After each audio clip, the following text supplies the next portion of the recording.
ತಿಳ್ಕೊಂಡು ನಾನು ಕಾರ್ಯಕ್ರಮದಲ್ಲಿ ಪಾಲ್ಗೊಂಡಿದ್ದೆ. ಈ ದಿನ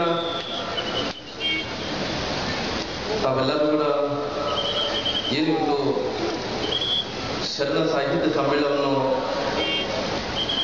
ಈ ಬಿಜಾಪುರದಲ್ಲಿ ಕಾರ್ಯಕ್ರಮವನ್ನು ಹಮ್ಮಿಕೊಳ್ಳಬೇಕು.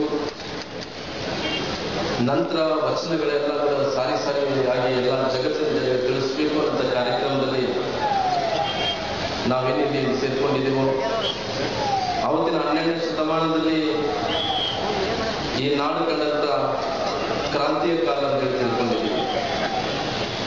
ಆವತ್ತಿನ ಶರಣೀಯರು ಉದಯಿಸಿದಂತ ಬಂದ ಕಾಲ, ಜಗತ್ತಿನಲ್ಲಿ ಮೊಟ್ಟ ಮೊದಲನೇ ಶರಣ ಸಾಹಿತ್ಯ ಬೆಳವಣಿಗೆ ಆಗ್ತಿದೆ.